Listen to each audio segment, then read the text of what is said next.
नमस्कार, India news live में आपका स्वागत है। मैं हूं प्रदीप शाह। बात हो रही है शिक्षा के मंदिर को देर रात भूमि माफियाओं द्वारा बुलडोजर चढ़ाकर तोड़ दिए जाने का, वो भी अनुमंडल पदाधिकारी के आवास के मात्र 15 मीटर की दूरी पर स्थित। सवाल उठता है, इस चर्चित मामले में क्या कार्रवाई हुई है? कार्रवाई इंडिया न्यूज लाइव ने विस्तृत रिपोर्ट पड़ताल पिछले दिनों दिखाई और जब इस संदर्भ में जिला शिक्षा अधीक्षक से पुनः बात हुई तो उन्होंने कहा, ये स्वीकार किया कि आपके रिपोर्ट के अगले दिन ही इस मामले में उक्त भूमि के जमाबंदी को कैंसिल करने के लिए एडीएम अररिया को लिखित रूप से भेज दिया गया। तो सवाल उठता है कि एक वर्ष पूर्व घटित इस चर्चित मामले में उस वक्त ग्रामीणों में इतनी उत्तेजना थी कि लोग तोड़ फोड़ पर उतर आए। हमने विस्तृत रिपोर्ट दिखाई थी, इंडिया न्यूज लाइव ने दिखाई थी कि सीमांचल के अररिया जिले के फारबिसगंज अनुमंडल पदाधिकारी के आवास मटियारी पंचायत जो आवास है, उस आवास से मात्र 15-20 मीटर की दूरी पर स्थित 7 दशकों पूर्व बनी प्राथमिक विद्यालय करवला दत्ता, जो कि ट्रस्टी के जमीन पर बना हुआ था, ट्रस्टी के जमीन पर बना हुआ था। ट्रस्टी ने 25 डिसमिल जमीन इस विद्यालय को दान में दिया था। ये ट्रस्टी हालांकि अभी तक 70 वर्षों तक सरकारी रुपये से कितने आवास बने, इतने रुपये खर्च किए गए इस स्कूल पर, शिक्षा के मंदिर पर, लेकिन ये भूमि स्कूल के नाम नहीं था। ये तो खैर भला हो भूमि माफियाओं का, जो जिनकी वक्र दृष्टि के कारण स्कूल की का आधिकारिक रूप से भाग्य खुल गया। अब समझने की बात यह है कि 1 साल पहले घटित इस दर्दनाक हादसे, दुखद हादसे, और विद्या का मंदिर, विद्या ददाति विनय, विद्या विनय देती है, उस विद्या के मंदिर को तोड़ देना, वो भी प्रशासन के नाक के नीचे, बड़े गजब की बात है। लेकिन इंडिया न्यूज लाइव ने इस मामले को फिर से खोलने का बीड़ा उठाया। यूँ तो बीड़ा उठाया वहाँ प्रचंड पंचायत के मटियारी पंचायत के युवा सरपंच ने, मटियारी पंचायत के युवा सरपंच शेख शमशेर ने ये उठाया, उर्फ उजाले ने उठाया। ये भाई ऐनुल के पुत्र, वो अपने पिता के नक्शों कदम पर चलना चाहते, उन्होंने उठाया कि विद्या के इस मंदिर को जिसने भी तोड़ा है वो ग्राम कचहरी पिछले शनिवार को तो उन्होंने अपना प्रभार लिया है मटियारी पंचायत के सरपंच के रूप में, और पहला मामला उन्होंने घोषणा कर दिया था कि इस विद्या के मंदिर को जिसने भी तोड़ा है वो ग्राम कचहरी में मामले को खोलकर फिर से उन्हें तर्थित करने का प्रयास किया जाएगा। हालांकि इस संदर्भ में जिला शिक्षा अधीक्षक अररिया राजकुमार से जब हम इंडिया न्यूज लाइव की बातचीत हुई थी पिछले एपिसोड में, तो उन्होंने स्पष्ट रूप से कहा था कि जिला पदाधिकारी अररिया प्रशांत कुमार CH के निर्देश पर एडीएम अररिया अनिल ठाकुर के नेतृत्व में, जिसमें वो खुद भी शामिल थे, DO अररिया और 2 अन्य पदाधिकारी, कुल 4 पदाधिकारियों की जांच समिति बनाई गई थी। उन्होंने जो स्थलीय निरीक्षण किया और जो कागजात पाए, उसके आधार पर उन लोगों ने संयुक्त रिपोर्ट दिया जिला पदाधिकारी को, जिसमें उन्होंने कहा कि यह जमीन जो केवाला कराया गया था, जो निबंधित कराया गया, जिन लोगों ने भी लिया वो गलत तरीके से लिया है। इन लोगों ने जालसाजी की है, फर्जरी की है। 420 का मुकदमा होना चाहिए इन लोगों पर, जिन लोगों ने ये जमीन अवैध रूप से खरीदी, निबंधित कराई।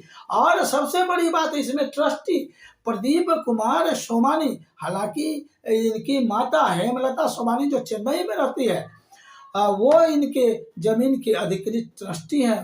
उनके पुत्र, एकमात्र पुत्र प्रदीप कुमार सोमानी जब फारबिसगंज आते हैं तो फारबिसगंज के होटल बालाजी के मालिक पूर्व चेयरमैन जयप्रकाश अग्रवाल के पुत्र गोपाल अग्रवाल रजिस्ट्री के समय फारबिसगंज निबंधन कार्यालय में उनकी पहचान कराते हैं। हालांकि चूंकि ये चेन्नई में रहते हैं, अभी भी वर्तमान समय में जब हमने कोशिश की इनसे बात करने की तो ये आउट ऑफ इंडिया है, जैसा कि गोपाल अग्रवाल ने बताया जो पहचान करता है इनके रजिस्ट्री के।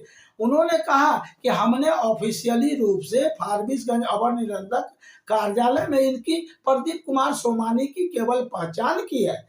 प्रदीप कुमार सोमानी के इसके अलावे इस भूमि खरीद बिक्री लेन देन भूमि माफिया के इससे इनका गोपाल अग्रवाल का दूर दूर तक रिश्ता नहीं है, उन्होंने कहा। हाँ, लेकिन उन्होंने एक बात ये भी कही, इंडिया न्यूज लाइव ने जब उनसे पूछा तो उन्होंने कहा कि अगर प्रशासन सहयोग करे तो ये 25 डिसमिल जमीन के जगह 40 डिसमिल जमीन जनहित में वो उक्त ट्रस्टी से स्कूल प्रबंधन को दिलाने का वादा करते हैं। खैर, ये तो बात हो गई ट्रस्टी की। बात हो रही है कि इस संबंध में जब सीओ फारबिसगंज से पूछा गया, उन्होंने भी स्पष्ट रूप से कहा कि ये जमीन अभी तक विद्यालय के नाम से नहीं थी।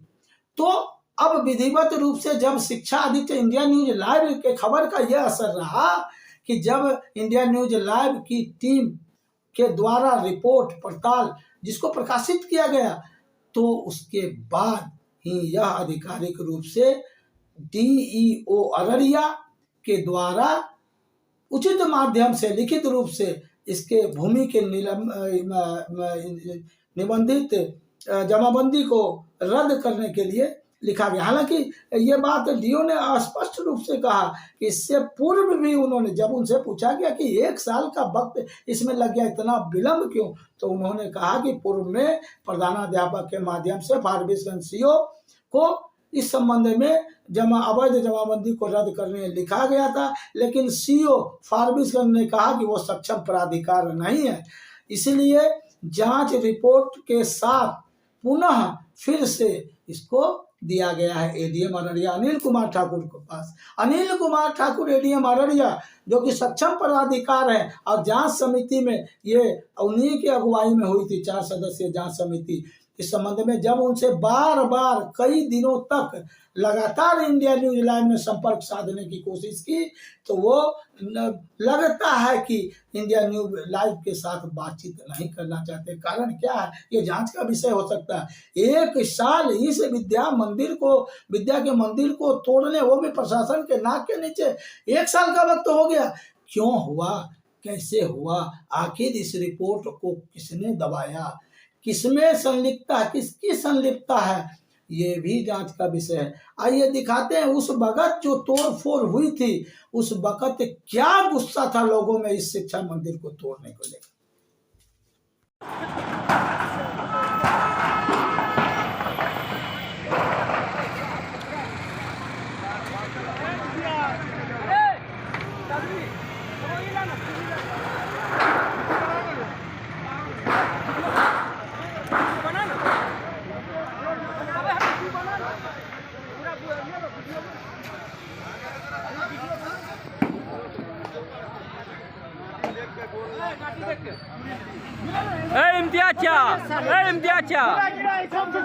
इम्तियाज ये क्या काहे तोड़ रहे? ये हमारा स्कूल को तोड़ दिया।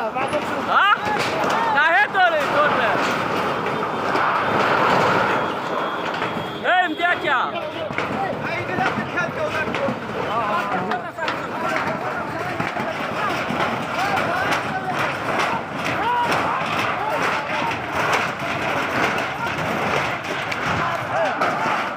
कि हमें भी ज्ञात हुआ अभी थोड़ी देर पहले कुछ अज्ञात शरारती तत्वों के द्वारा या अज्ञात भूमाफिया के द्वारा इस तरह के कृत्य किए गए हैं, और इस कुकृत्य के वो सजा भुगतेंगे, बिल्कुल भुगतेंगे। और मैं आप लोग से वादा करता हूं कि जो भी इसमें कुकृत्य में शामिल होंगे उनके बख्शे नहीं जाएंगे, और उनसे वो एक एक ईंटा का दाम वसूला जाएगा और उसकी गिरफ्तारी भी होगी। आपने लोगों को जानकारी होगा, एक वर्ष पूर्व की घटना और मामला पहले से ग्राम कचहरी में लंबित था, जो मैंने विधिवत कानून के रूप में विधिवत रूप में मामला को फिर से खोला गया है।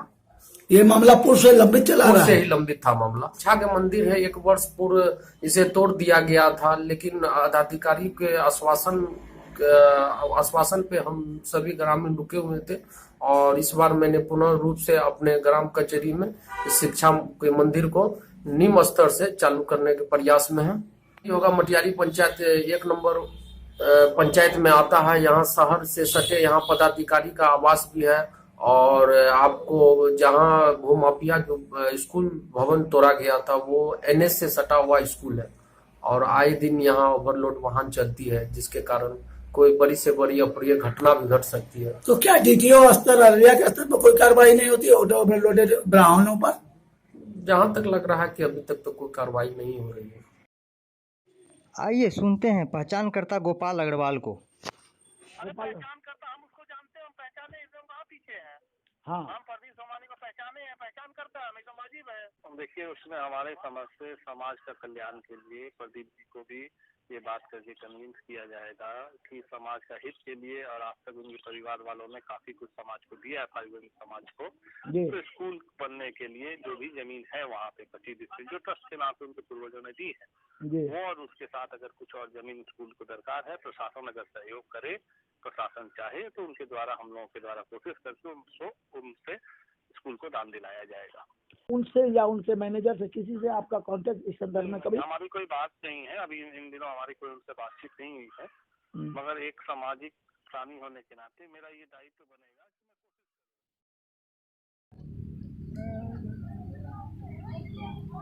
कि अपर समाहर्ता अररिया के नेतृत्व में अध्यक्षता में अनुमंडल पदाधिकारी फारबिस में जिलावार निबंधक अररिया कार्यपालक अभियंता भवन प्रमंडल जिला नीलाम पत्र पदाधिकारी के नेतृत्व के रूप में जो है ये जो मध्य विद्यालय करवल्ला घट्टा जी का जो पुराना भवन था, इसका जो इसको जो ध्वंस किया गया है सामाजिक तत्वों द्वारा, इसकी जांच के लिए उन्होंने एक कमेटी बनाई और इसमें कमेटी को निर्देश दिया गया है कि इसकी पूरी जांच करें और इससे संबंधित ज़मीन की क्या वास्तविक स्थिति है उसके पूरा पता लगाएं और एक प्रतिवेदन जो है जिला पदाधिकारी को हम लोगों को देना है। उसी के सिलसिले में मेरे द्वारा जो है पूरे विद्यालय परिसर का भ्रमण कर और ये भी ध्वंस हुआ है उसको देखा गया है सभी टीम के सदस्यों के साथ। और इस संबंध में जो है और कुछ कागजात की मांग हम लोगों ने अंचल कार्यालय से की। क्या लगता है हम लोग जिला पदाधिकारी महोदय को एक समेकित रिपोर्ट दें। सर प्रथम दृष्टया क्या लगता है, मामला तो काफ़ी संवेदनशील है? प्रथम दृष्टया तो ये मतलब जैसे कि अभी पूछताछ के दौरान पता लगा और विद्यालय में ये कुछ कागजात मैंने देखा है, उससे तो ये पता लग रहा है कि इस ज़मीन पर विद्यालय 1957 से ही अवस्थित है जी, और ये विद्यालय भवन बना हुआ है, इसमें कोई दो राय नहीं है। और ये जो ध्वंस किया गया है बिल्डिंग, ये भी विद्यालय का ही अंश है, विद्यालय भवन ही था, पहले बच्चे इसी में पढ़ते थे। तो प्रथम दृष्टया तो यही है। और जहाँ तक ज़मीन की बात है, ज़मीन के स्वामित्व के बारे में अगर विद्यालय यहाँ पर है तो विद्यालय का स्वामित्व तो है, लेकिन और सब ज़मीन के बारे में जो लोग दावा कर रहे हैं, अगर कोई दूसरे पक्ष अगर कोई दावा कर रहे हैं ये मेरी ज़मीन है, उसी की जो है पूरी जांच छानबीन की जा रही है और जो भी मामला प्रकाश में आएगा उसके अनुसार हम लोग आगे की कार्रवाई करेंगे। इसमें तो प्राथमिकी भी दर्ज की गई है। विद्या के मंदिर के संदर्भ में इंडिया न्यूज लाइव की पड़ताल देखने से यह स्पष्ट है कि बड़े पैमाने पर कुछ गड़बड़ है। गड़बड़ इस संदर्भ में यह कि आखिर इस मामले में तीन प्राथमिकियां फारसन थाने में दर्ज हुई, मगर अब तक किसी की गिरफ्तारी नहीं हुई। सभी न्यायालय से जमानत प्राप्त कर चुके हैं। आखिर कैसे, आखिर क्यों 1 वर्ष से यह मामला लटका पड़ा है? आखिर कौन से पदाधिकारी ने उदासीनता बरती जो मामला अभी यहाँ है। उसे तो शास्त्र कहते हैं, सुभाषतानी भी कहती है कि सत्यम बुढ़ियात प्रियम बुढ़ियात न बुढ़ियात सत्यम अप्रियम, लेकिन यहाँ बोलना पड़ रहा सत्यम अप्रियम कि बड़े पैमाने पर मोटी घूसखोरी इसमें हुई है, जो जांच का विषय है। इंडिया न्यूज लाइव ऐसे भ्रष्टाचार के विरुद्ध लगातार पोल खोलती रहेगी। छोटी बड़ी खबरों पर पैनी नजर, जिसका सरोकार आपसे है, क्योंकि खबरों का मतलब ही है इंडिया न्यूज लाइव। हर खबर आप तक सबसे पहले। गली शहर कस्बे नुक्कड़ से गांव और सूबे तक हम करेंगे आपके हक की बात। खबरों की दुनिया से सातों दिन और 24 घंटे हम करेंगे आपको खबरदार। खबरों को खोज निकालने के बाद सीधा न्यूज रूम से लेकर आएंगे हम आपके पास। खबरें जो आपको सीधे जोड़ती है हमसे, जिनका आपकी जिंदगी पर होता है सीधा असर। वो खबरें जो आपसे रह जाती है दूर, हम दिखाएंगे आपको, क्योंकि खबरों का मतलब ही है इंडिया न्यूज लाइव। हर खबर आप तक सबसे पहले।